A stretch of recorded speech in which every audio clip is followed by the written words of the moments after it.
Hi,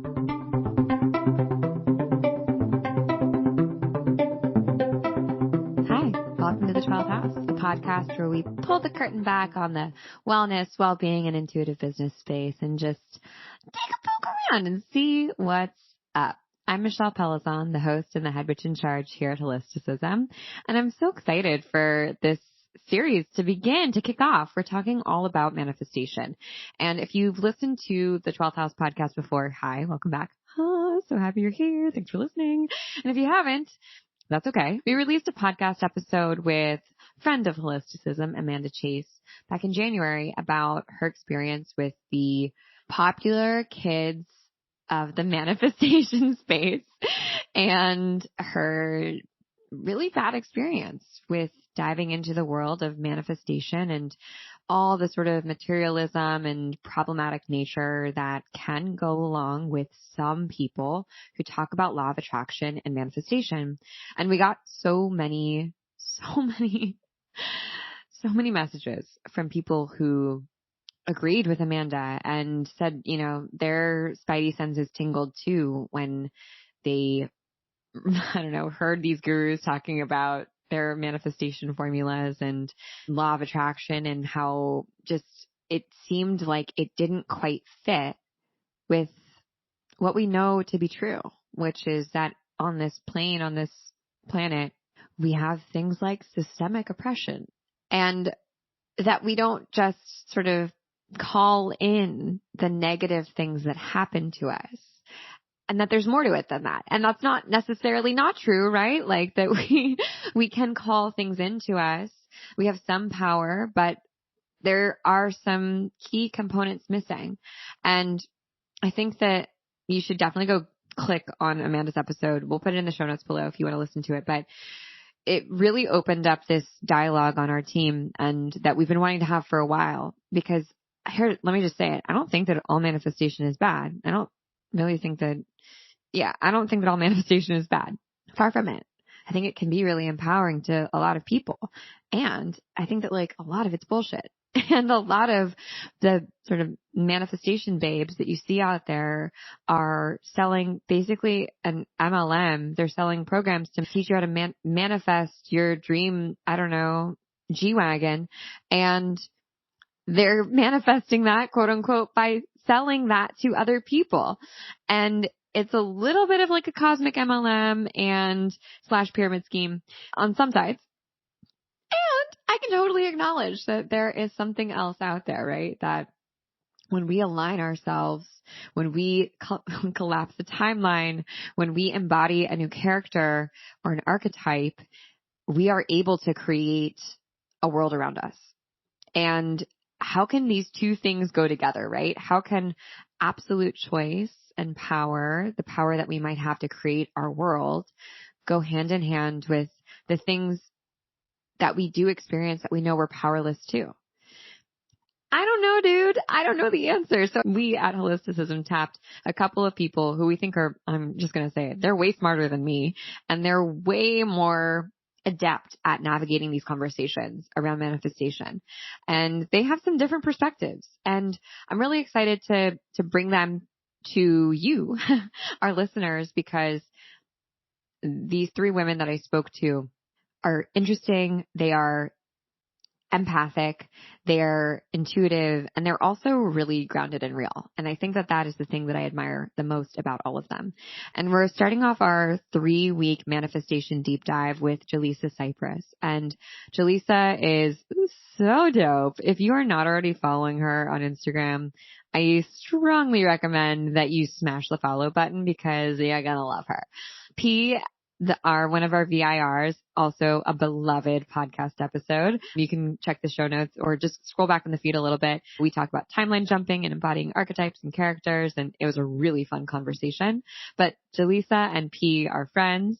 P is one of our VIRs, like I said, and I think that you'll hear in this conversation that there's overlap between how P and Jaliessa approach their work, and it's really invigorating to me. It's very freeing to me. And I love hearing from both of them, but I love being able to sit down with Jaliessa and talk about manifestation and how she teaches and the work that she does. She uses astrology and energetics to help people find careers and create the careers of their dreams. And I just love the way that she teaches. She's not that sort of guru sage on the stage. I'm the expert. I'm an expert spiritual teacher. She's a mirror. And I love that. I aspire to be that, a mirror, more than anything. And I just think you're going to like this episode. So I can't wait for you to listen to it. And I also can't wait for you to hear the other episodes that are coming up because they're all going to be so good. And I'm just going to be really honest with you. I've been simmering on these conversations for a while, and you can fast forward maybe like 3 minutes if you just want to get into the interview with Jaliessa. But, I still don't really know what my belief is on manifestation. In our last episode with me and Wallace on Friday, we talked about maybe we need to rebrand this word manifestation because it's sort of like lost its meaning. Now it kind of feels like, I don't know, typical or it reminds me of like, it has this negative connotation, which has just been overused, and it reminds me of The Secret, and that's not the vibe.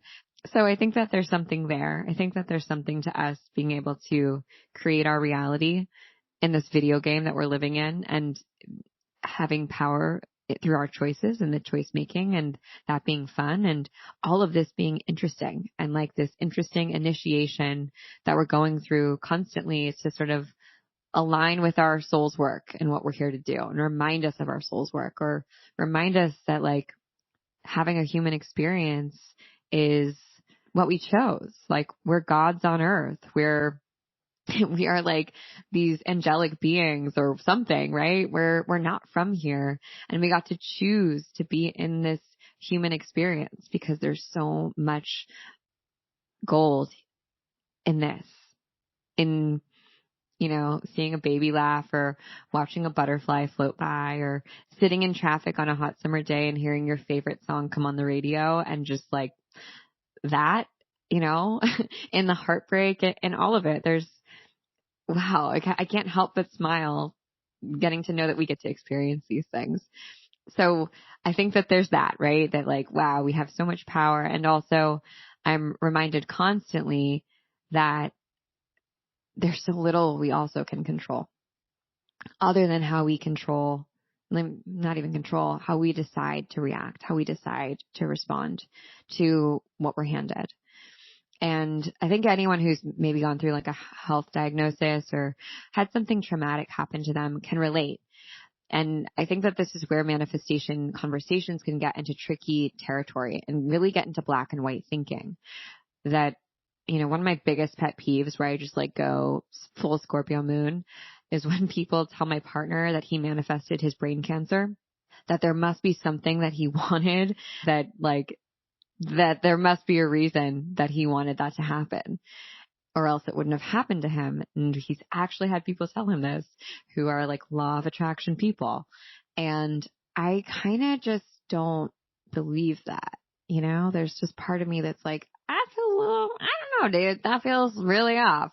And the same goes to anyone who's experienced something horribly traumatic or who's experienced abuse. I don't think that they manifested that in their life. I don't think children who are born into poverty manifested that. I don't think, or maybe I just can't understand because I'm a limited being or I need to remember my divinity and I haven't quite remembered it yet. But these are things that I just personally grapple with, and I don't know if that's interesting to you or not, but as much as I believe that we have so much power and there's so much magic and we really get to choose and we get to create these worlds around us, I think that there's a lot that we're kidding ourselves about around what we can't control. And I am seeking to find that balance between the two. How can we not be total existentialists who are nihilists and also like have fun creating this life and being in these bodies and having fun with the hands that we're dealt? I don't know if it's always possible, but that's what I'm looking to find out. So maybe my mind will be changed after all these episodes, and maybe I'll have a clear decision now that I've marinated on these for a few weeks, but I'm curious to hear from you. So text us. Let me know what you think. What are your thoughts on manifestation? Tell me. I'd love to hear it, and what you're grappling with too. And by the way, like, I think grappling is fucking cool. And I think it's actually a sign of intelligence that you can hold two contradictory ideas at the same time in your brain, and that you can be unsure and you can change your mind. And I think that's a pretty baller move, in my opinion. I wish we did a little bit more of it. I wish we did a little bit more of it in the wellness space. But, and I'm sure I could apply that to myself. So that's today's episode. I'm really excited for you to listen to it, and I'm going to drop some goodies at the end, so make sure you stay tuned. Without further ado, welcome, Jaliessa. Hi. Hi. How are you? I am so good. How are you? I'm good. Where are you based? I'm in Mount Washington in LA. What about you?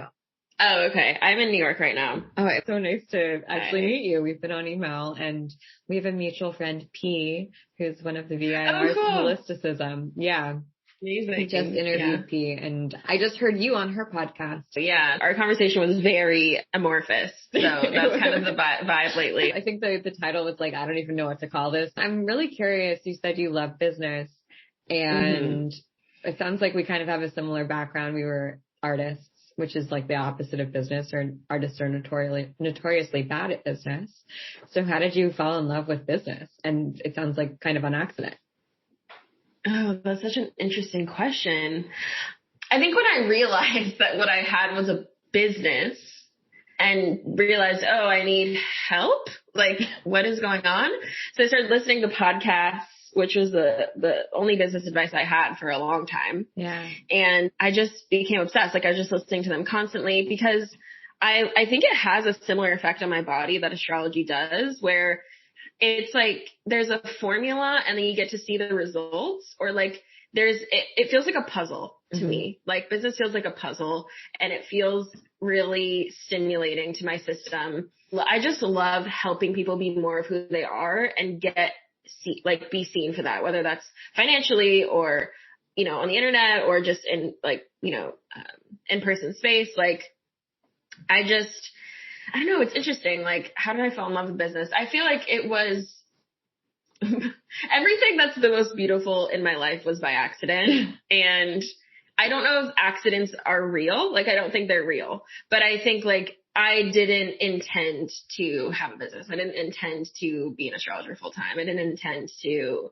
have the friends, like all of those things were kind of just fell into my lap or found me. So I think like falling in love with business was just realizing like, oh, it's similar to these other systems that I use, similar to math, similar to geometry and astrology, and where there's like these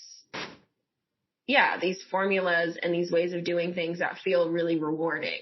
Even if there isn't, I don't know, like even like the customer buying to me is like the last part of the equation. Like, I'm really fascinated, like, oh, I finally set up my system and I have and like fitting all the puzzle pieces together. So I think it might just be the way that my system works. It really jives with what I think is business, which is like figuring out the fine balance between what you have to offer and how you're going to talk about it, which maybe is more akin to marketing, but I don't know. It's all the same.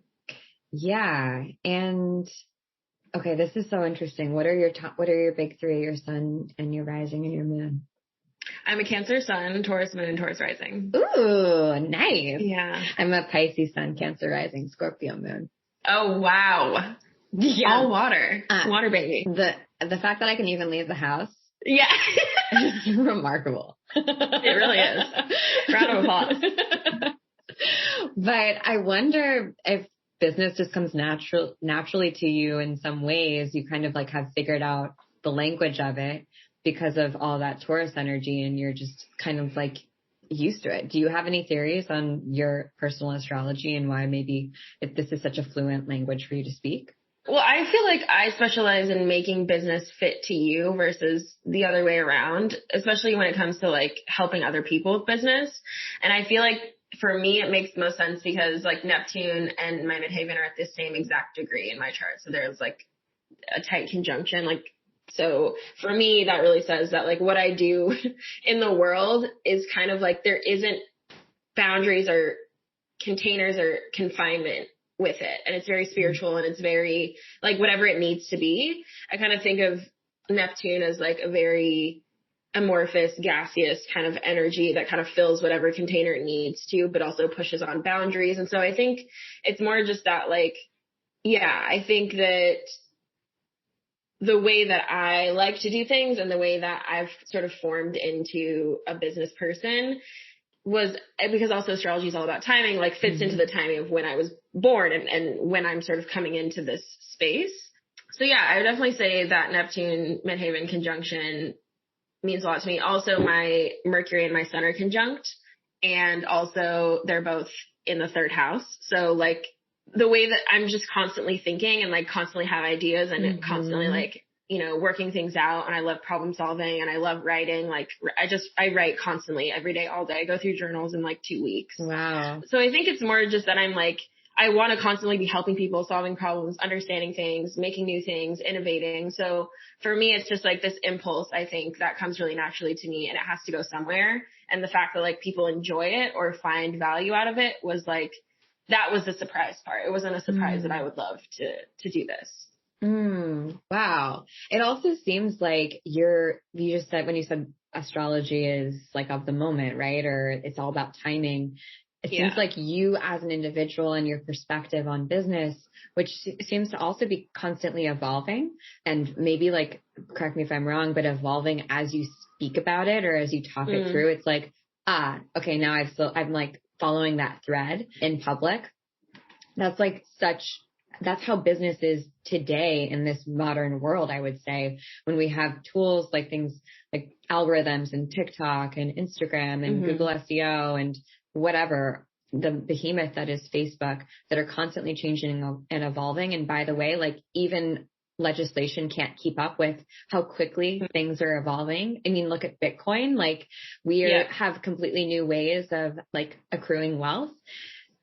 So I think that like you're kind of like the perfect build for like model for what business can look like today in real time, like the way that you sort of like fill up that space. Yeah. I think that feels accurate to me, that like the timing of people being ready, it definitely had to be right.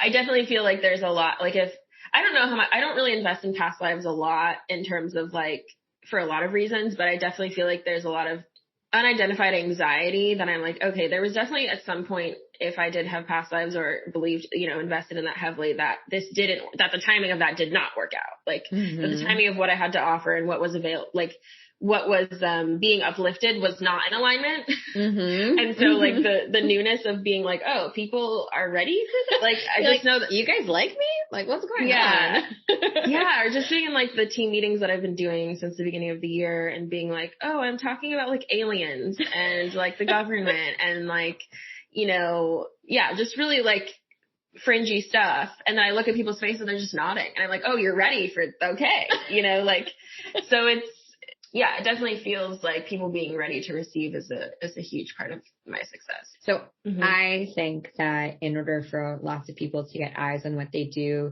they sort of go to the ends of the binary spectrum, right? And I saw you have a post about this. If you were trying to be good, then that means you have to make other people bad.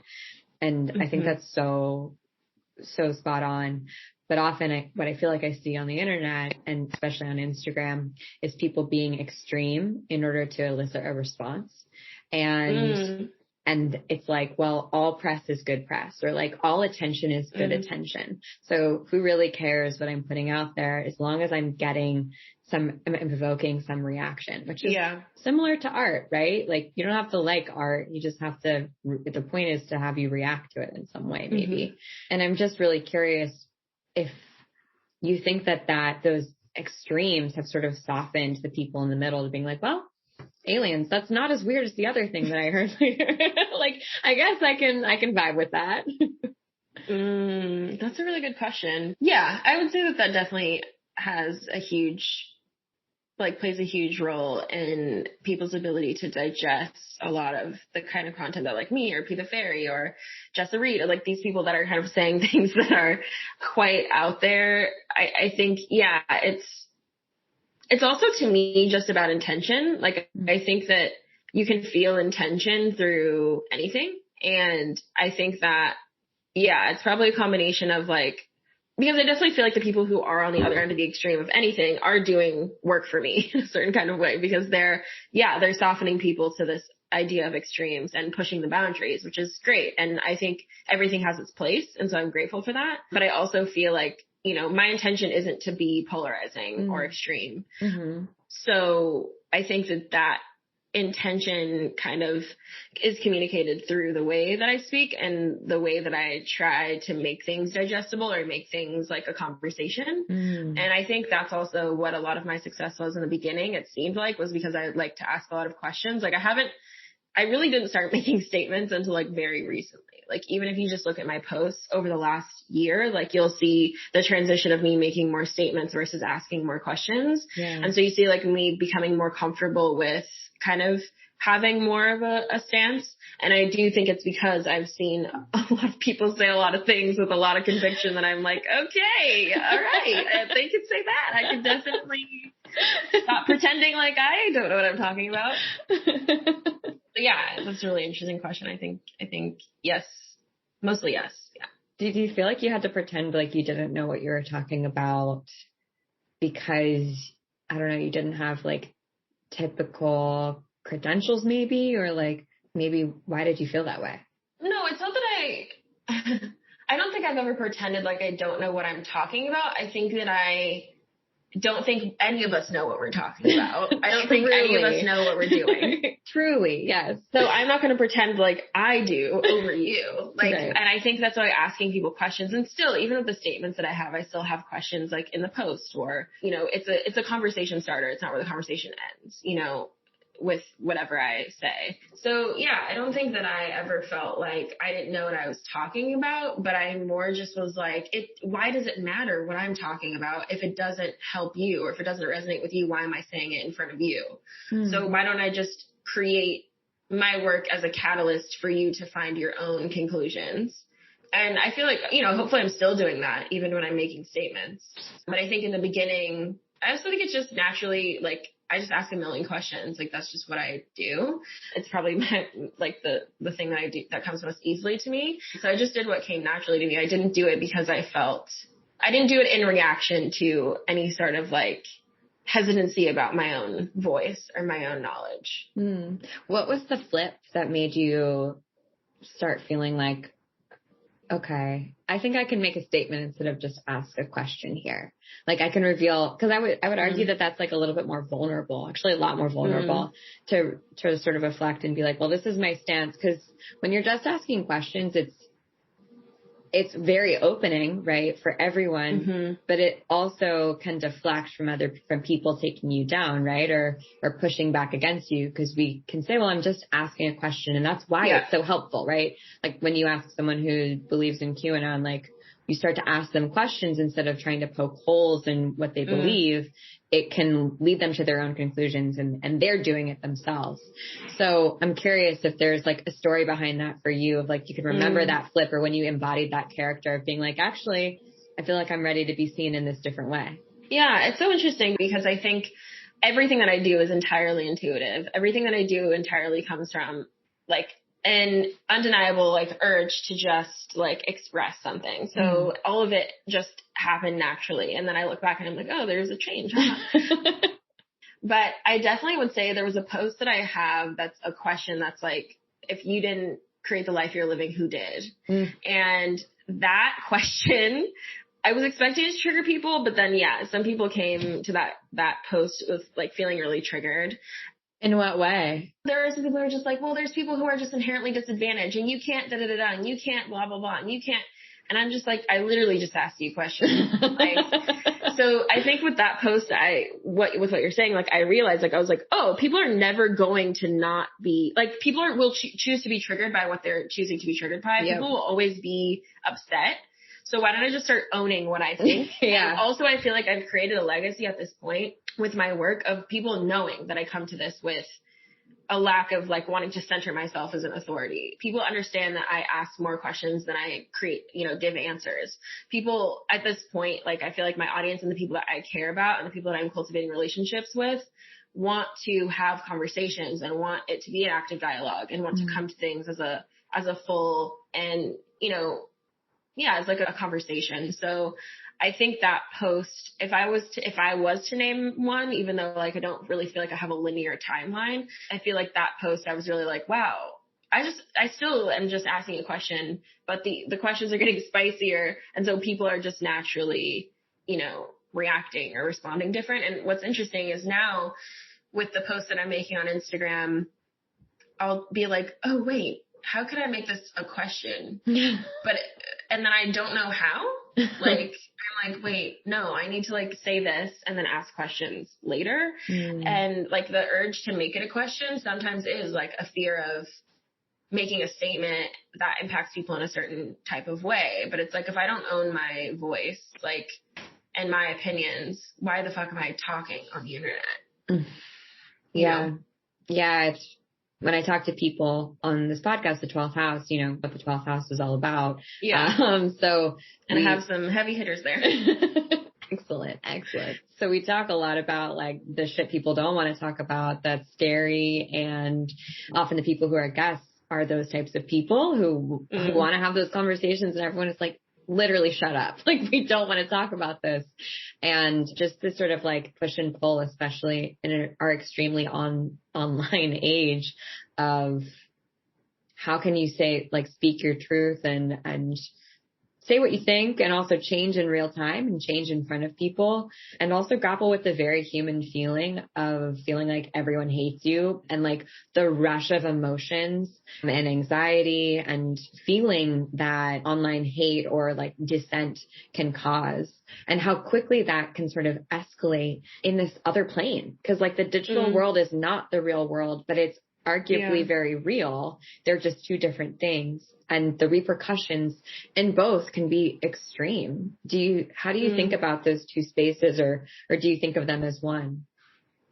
The online world and the quote unquote real world? Yeah.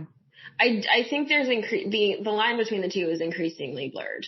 I mean, obviously with AI technologies, and I don't know how far you want to go in that direction, but yeah, like they're creating like cyborg human, you know, there's like the fusing of AI and human beings, the fusing of online persona and in-person persona. I mean, I don't see that there's a huge difference between the two, which I don't know. I don't know if I have much to say about the relationship between the internet and real life.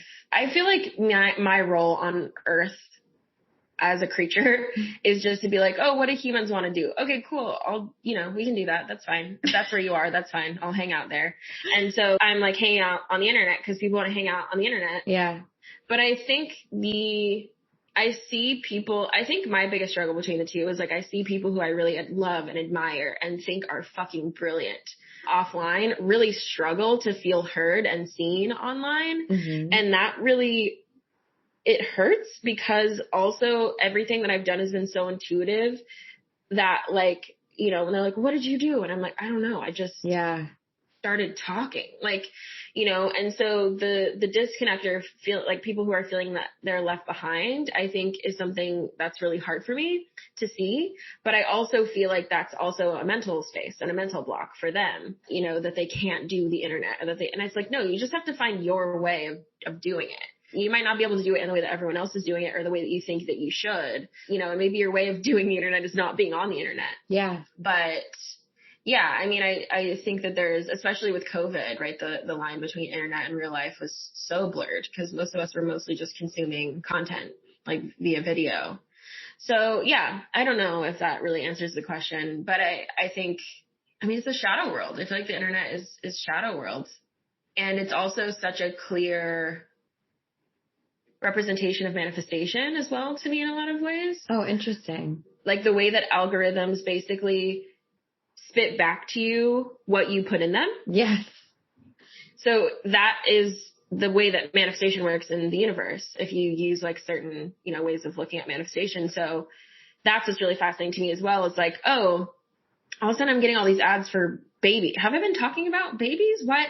You know, it's like you then are seeing like, oh, this is, if there's a neutral technology that's just spitting back out to me what I've been putting into it, Mm-hmm. and whether or not I've been cognizant of what that input has been. And so that's really fascinating. Like the way that the internet is really a microcosm or a macrocosm of the macrocosm of being a little creature on this little planet thing in this matrix.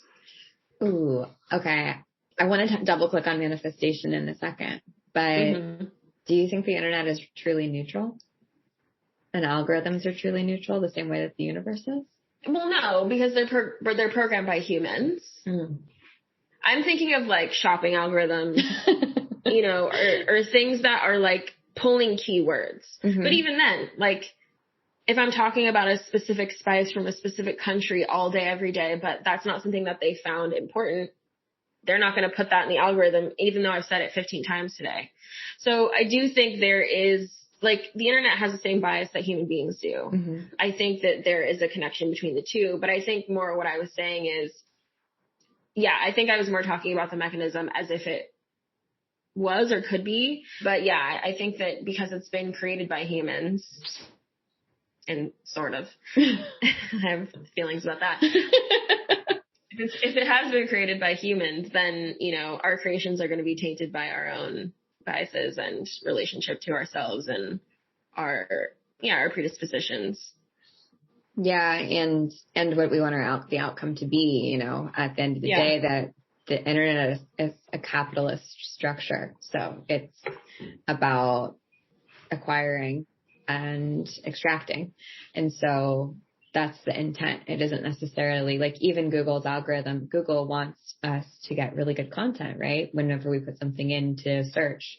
But that's because Google gets paid every time we go to Google search. It's not because it's like, oh, I love content and I want to promote good content. It's because Google knows, okay, if I promote good content, people will keep coming back to me and I get ads. I can serve them ads and I make money every time someone pops something into the search. So that's just, there's always, I don't know if the neutral internet is a possibility. Yeah. Neutrality is a really interesting topic. And like, do you remember when net neutrality was a thing and we all thought the internet was going to get shut down and and then it just all went away? We do that all the time. There'll be these things that come up and like, oh my God, everyone needs to post about this. Everyone needs to do something. And then 2 weeks later, we're like, all right, on to the next thing. Like, we're so ridiculous.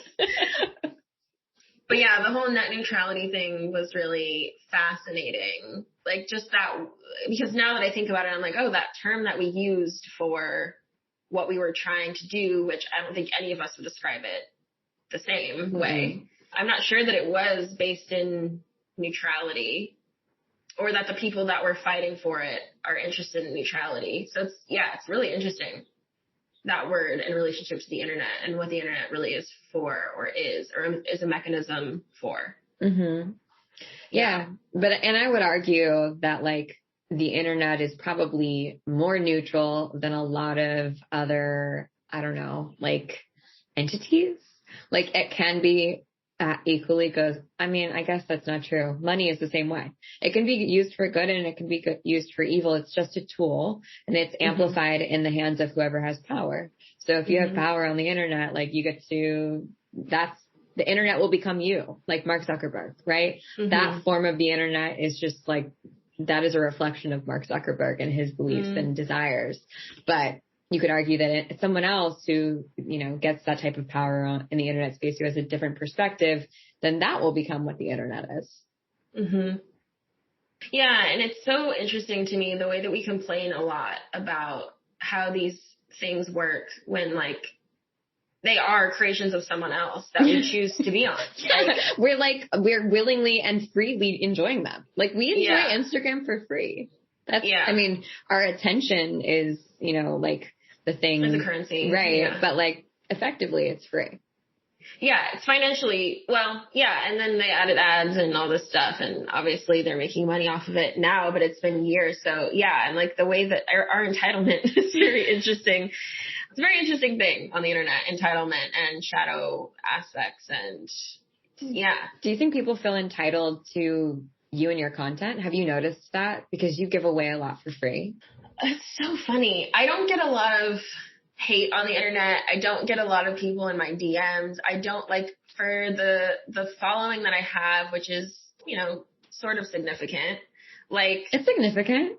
You've got a following. Yeah, it's definitely something. Like, you know, if you got that many people in a room, it would be like, oh, that's a lot of a lot of people. You couldn't fit them in the room. Yeah. So that's, yeah. I think about that a lot. Like, when they're like, I only have 1,000 followers. I'm like, yeah, if you can gather 1,000 people in a room, that's a lot of fucking people. Yeah. Like, why are you complaining about that?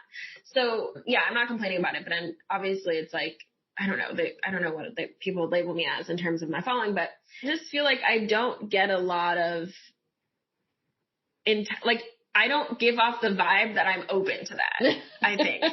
My friend Colin Bedell was like, I would not want to come for you on the internet. And I was like, really? I feel like I'm nice. And he was like, yeah, you're nice, but like, I would not want to fuck with you. Like, that's just not something I would do. You have a pretty strong boundary. It's like, people call me boundary. Interesting. I'm like, is that a code word? No, it's good. It's a flex. Yeah. Okay, cool. I'll own that. Yeah. So I feel like the couple of times that I have gotten it, which has literally been a couple of times in the years I've been on the internet, it's been very interesting. And I've just had a conversation with them. And at the end of the conversation with them, they're like, you know, like I think people do get entitled, but I don't think that people treat me the same way in response to their entitlement. Like, I feel like those people just like unfollow me, you know, or like unsend their message. You know, they won't like come for me. Cause I think I've made it very clear as well that like, I don't have an agenda, you know, for how you're supposed to receive this content or how you're supposed to whatever. And I've made no promises to you. Yeah. Which is honestly why I've avoided doing a subscription for so long. But me and my assistant were talking about me doing a subscription. I was like, what? Well, I feel like I'm at the point where I'll just tell people like, I will post when I want to and no more and no less. And, you know, just setting the expectation where I want it to be. So yeah, I feel like I did that. I don't know how, but maybe just energetically. Because I definitely think early on, like really early on in my internet career, when I first started posting about astrology, there was more entitlement. And then I addressed it and it just hasn't been a thing for me. Yeah, I think when you also like just offering mutual respect to your followers and being like, you're grown-ups. If you don't like it, you can unsubscribe. And you get what you get. You don't complain about it. It's all good. Like, you're getting this stuff for free. But I think, subscriptions are an awesome way. That's what we teach at Holisticism about how to make paid profitable content intuitively. And there's such a cool way to offer something low cost to people to get access to you, but also to get access to community in a different way. Because Instagram is such a parasocial place, right? It's not true social bonds or connections or community that's really where people can be in conversation around the sort of digital campfire. It's more one-sided. And so like even providing that space for people and holding that container, that's really valuable. And yeah, and if you can hold that space, then like it's worth having people pay. Yeah, I feel really grateful. I feel like my community is so nice to me. My sister, when she first started working for me, she was like, everyone's so nice. And I was like, yeah, everyone's really nice to me. So I feel really grateful, very appreciative about that. And I feel like at this point in my career, I've had people who've been following me for years and have like that core, you know, group of people that kind of, you know, buy the things that I do and come to the things and started to know each other and follow each other. And it's really beautiful. And I'm really grateful to be, you know, a catalyst for that or whatever that might look like. Yeah. Well, you are, because you're the leader of that community or you're the one who started it. Like, I guess in community, typically there is no real one leader. That's the point of being in community. It's like, it's communal, but you are obviously like mirroring to people what you expect of that space, right? Like how you expect them to show up for each other and for themselves. And as humans, we catch on to that. We want to understand what's socially acceptable in a space that we encounter, or else it's unsafe. So all that we're doing constantly is trying to gauge our safety and what we need to do in order to remain safe. And when we can intersect what's safe and also what's comfortable and with the third like circle of like authenticity, like who we actually are. And when being ourselves is not only comfortable, but it's also safe. That's like the sweet spot for community. That's just so amazing that you've been able to cultivate that on a place like Instagram. Thank you. Yeah, I would say like my most important circle is fun. Like I feel like someone asked me the other day, inside. like All the other circles are inside the circle of fun. Yeah. Yeah, because the other day someone asked me about like, well, what are the 3 things that you would describe your audience as? And I was like, definitely people who would question things, whatever. I don't know the exact answers that I gave, but one of them was like, people just don't take things so seriously, like people who don't expect things to be taken seriously, people who want to like have fun with these concepts and not have them be, you know, like I'll post something about like trauma and then I'll post a little gif of someone like tap dancing on top of it. You know, it's like, I don't take any of this shit seriously. Like this is the cosmic joke that we live in. So yeah, for me, it's like, and I think that to have that humor and to have that fun, it's like that base level of mutual respect and like love that I have for the people that, I mean, if you're doing spiritual work, if you're doing work on yourself, I have immense love and immense respect for you. So I think that people feel that. I think people understand that I know how hard it is because I'm doing it. And so that there's a mutual understanding of we're in this together and I might be a few steps ahead of you. That doesn't mean anything about you or me. Yeah.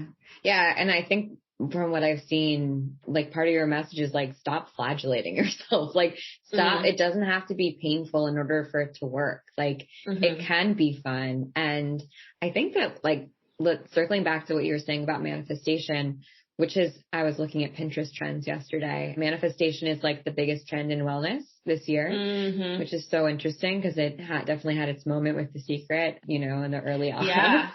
And now it's back. And I think that, funnily enough, TikTok has a lot to do with that. But there are also some big, I would say like white lady influencers in the wellness space who are talking a lot about manifestation. And it's like not that fun. Like it's not that dope and not that fun. And I'm just really curious to hear your take on manifestation because it can be a very fraught topic. Yeah. My take on manifestation is that like this life is a product of manifestation. We manifested this reality, this creation of this, you know, experience here on earth. And that manifestation is a constant process, and that making it intentional is what we call manifestation. You know, making this process of living and calling things in and energetically aligning, blah, blah, blah, is like what we call manifestation. But it's not something that we can turn off. Like it just is constantly happening. Yeah. It's interesting because I definitely feel like it's the topic that I approach most, and it's one of my favorite topics to talk about, but it's also like the most annoying topic to talk about because it's just like, I don't know, I follow a lot of like tantric and non-dual, you know, paths, and I think for me, like the constant wanting and striving, I'm like, you will never stop wanting and constantly striving. Like this is not a process of just like, once you get that Corvette that you manifested, you'll be happy. Like you're going to want then to redo the seats, so then you're going to want to get a second car, and then you're going to be unhappy because you didn't get air conditioning. Like it's like, it's just never going to stop. Like wanting is a part of living. And if you don't come to terms with and learn how to be in the wanting itself, manifestation is going to be hell for you always, because you're always going to be leaving the present moment to think about what could be rather than what is. And like, that's annoying to say. Like, it's annoying to say, it's annoying to do, it's annoying to live, you know, but it's also really painful and is a lot of suffering to think that everything's happening to you and that you have no control. I will never tell someone that. I'm sorry. Like as many people who want to be like, well, you can't, I will tell them. I will tell them that they have agency in their lives until the day that I die, because I refuse to be like, well, you're born into shitty circumstances, so you just never have what you want. Right. Like, how is that a social justice thing to say? For me, social justice work is manifestation work. Like, it's the process of understanding that things can be different, gathering collective energy and putting it towards that. Like, that is manifestation work. So I just got really fired up all of a sudden. Loved it. I'm here for it.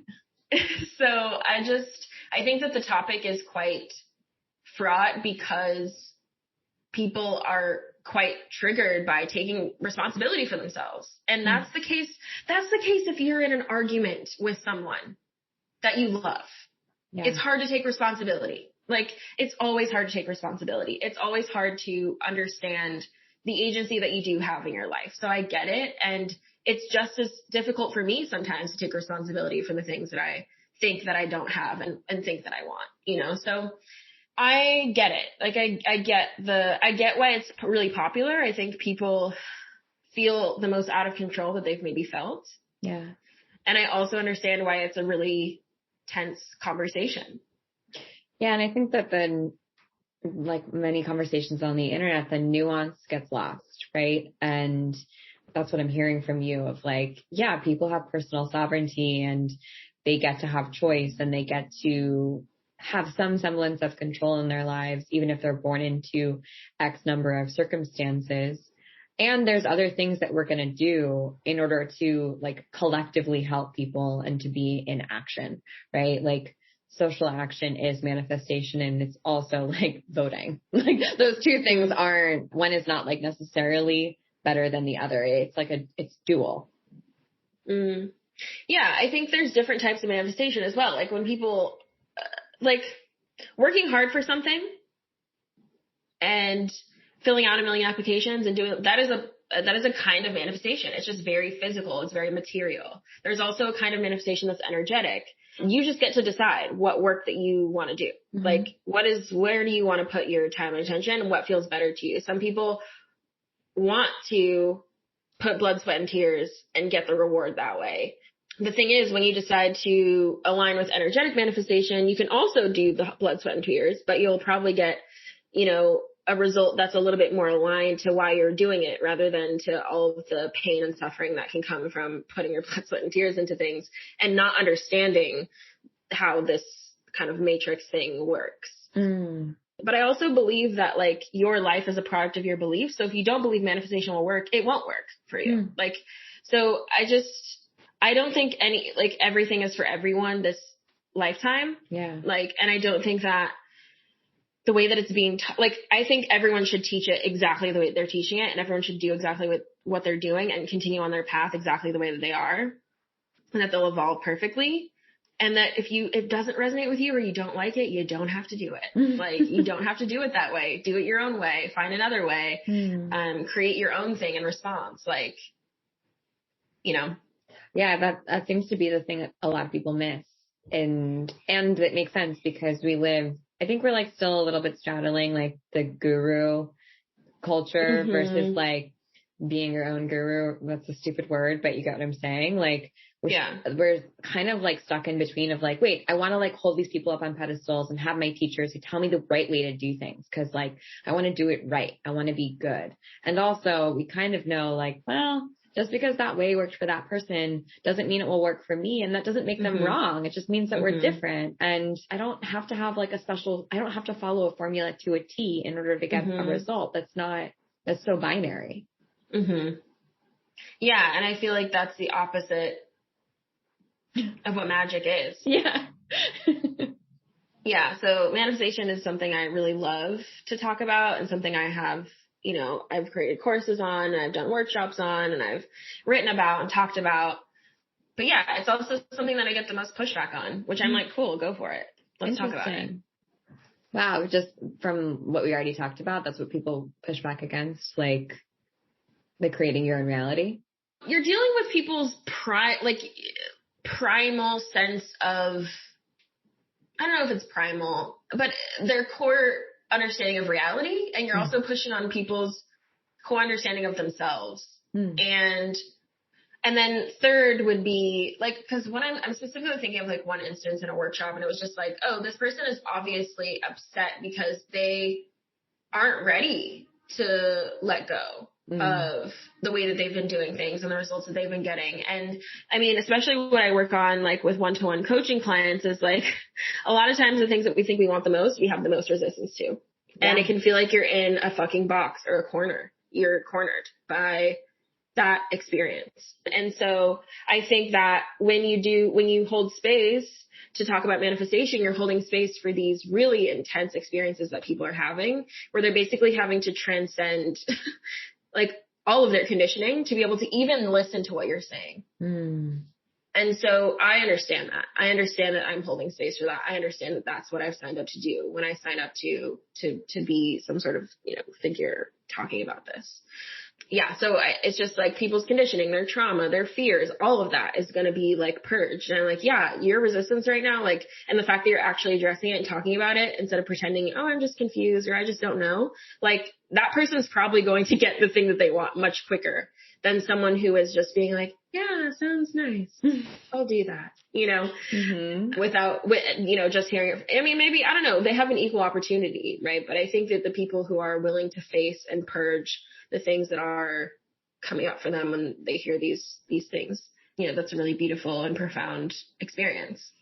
Yeah. And what's so sort of like dysregulating about, I think, the manifestation work that you're talking about is often like you're the thing standing in the way of what you want. Like you are literally standing in the way of the timeline collapsing. Like you are pushing those two ends to the extreme, and you just need to step back and step out of it.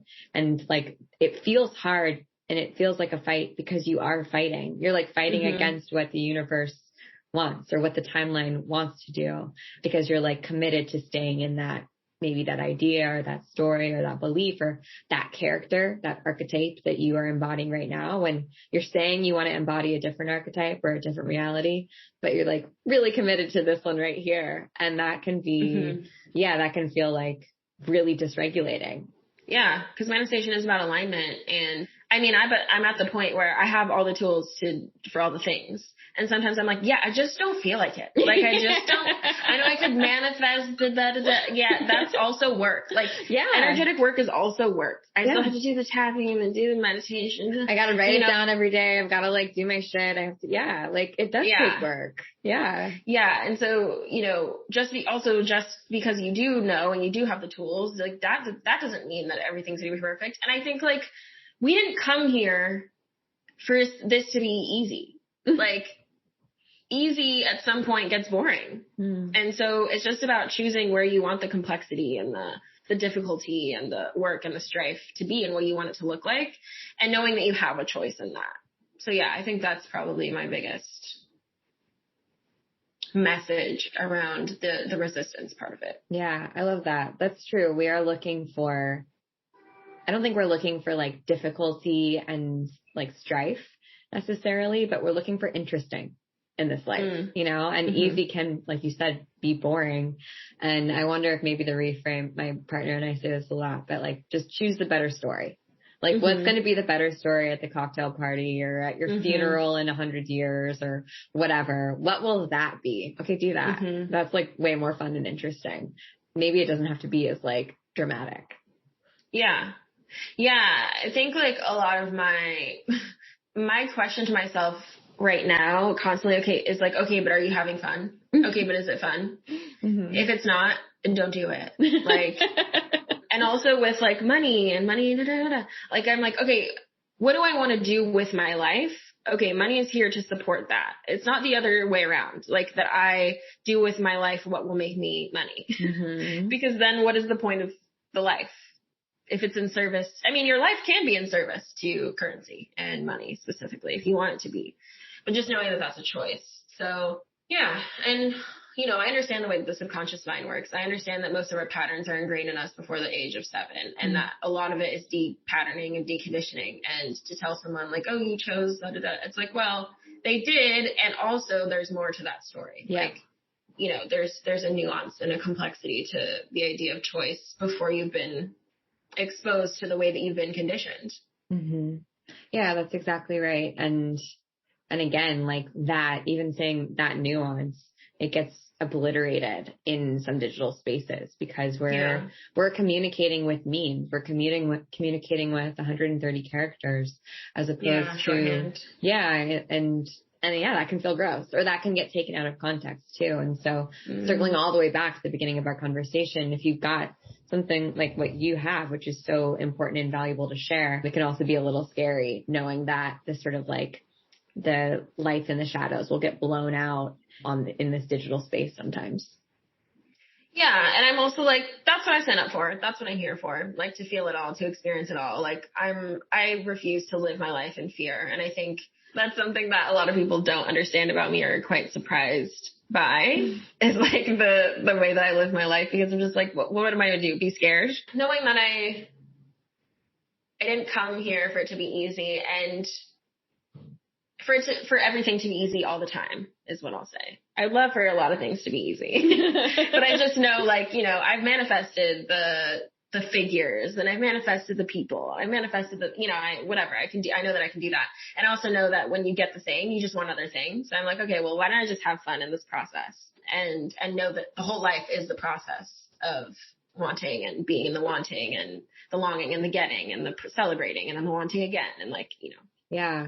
I really liked what you said about feeling it all too. I'm like super into this idea, and so much of Western spirituality has been about like transcending the body, right? Transcending, being above an experience. Even like, you know, Stoicism is about having like sort of like equal mood all the time and not going so low or so happy, just like sort of being.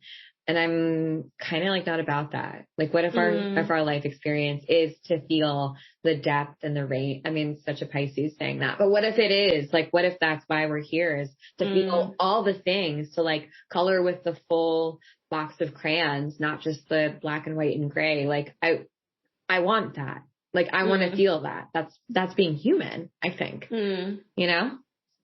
Yeah, I would agree for myself. I also have had experiences with neutrality, emotional neutrality, which was fascinating and did feel like a superpower, but it also scared the shit out of me. I don't know if it scared the shit out of me because I was just so not used to it and was like, oh, there's something wrong, or if it was because it really wasn't right for my system. But I do, like, the thing is like, I really do believe everything is perfect, and that like your experience of wanting to go more fully, like the Stoics played a part in that. Like, I think that like the fact that people exist on all these different sections of reality, like one of the things that I think of a lot these days is like when I see someone who's in a really interesting and like very different from what I would choose kind of life, I think like, oh, I'm so glad that piece of God or that piece of me is having that experience over there. Like, I'm so glad that there's a part of me, because I'm a part of this larger macrocosm, that is having that experience, and that I get to have mine, because I think that they need each other. Like, I think that to me, this is a polarity dimension. So we need this, you know, maybe we don't need the Stoics in the way that might sound like, you know, need to be them or to want to be them, but, you know, to have whatever they represent, like to have that perspective, even if it's just to push back against it. Yeah, totally. And even like, well, I think maybe if we boil it down to the root of what, I think we all kind of want the same thing, which is to have like a pure experience, right? That's not veiled. And often like our emotions, especially the ones that aren't owned, that we're not in awareness of, they are steering the ship, as opposed to us having personal sovereignty and choosing our experience. And so maybe that's what we're all kind of going for. There's just a different flavor depending on what you're into these days. Yeah, I love that idea of it not wanting an experience to be veiled. And I think that's like what our jobs are as like mystics and magical people, is to be so weird on the other end of that veil that people have to lift it up just to see what the fuck is going on over there, you know? Yeah, and then they can be like, it's my butt. Yeah. That's very Sheila and a gig. Yeah, like, because people don't know that they're living through a veil. And that's sort of the hardest part for me. Like, I don't mind that there are people who are living really unconsciously or toxically, quote unquote. That's okay. But do they know that there's another option? You know, like, I think that's my only question, is like, I just hope that they know that there's another option, you know? Yeah. Well, I feel like that's a perfect place to end. You dropped so many knowledge bombs, and just, you're such a delight. And I don't want to take you too far over, but what are you working on, and how can people find you and support you on the internet? Yeah, well, I might have a Patreon coming after, literally, I've resisted it for 5 years. Like, I remember creating Patreon content 5 years ago. No way.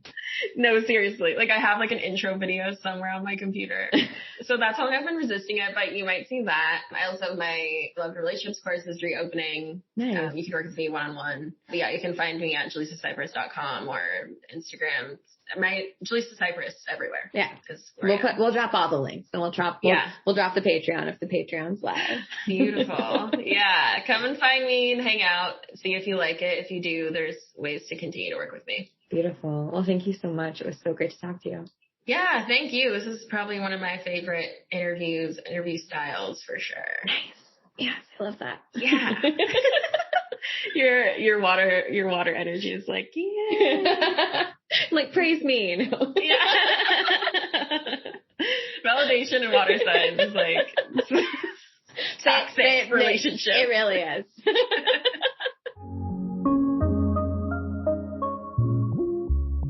Okay, and that is the episode. Thank you so much for tuning in to the 12th house. We love having you here. You're the best. Star baby angel unicorn. If you could rate, review, and subscribe to this podcast, it would be amazing. What happens so I don't know if you know, but there's this big like sort of tussle happening between Apple and Spotify. And that means actually quite a lot for podcasters and people who have podcasts. And that's because Apple is transitioning to a paid model and Spotify is basically making all podcasts free, except you have to pay for Spotify, obviously. So things are a little bit different. Why is this important? Because our ratings and rankings are going to start to change a lot, and it's going to be really interesting to see how it shakes out. But what you can do to help creators like us is so simple. You don't have to pay for this podcast. Apple's going to ask people to pay for podcasts in the future. That's what they're transitioning to. They're going to give creators the option to have people pay for their podcasts, which is cool. But Apple's going to take like 30%, which is kind of a dick move. So anyways, maybe rethink whether you want to use Apple Podcasts or not. Maybe hop over to Spotify. You do your thing. But what you can do that's really helpful is subscribe to the podcast that you love and give them a rating, give them a couple stars or a review. But subscribing to the podcast is the thing that really makes a difference.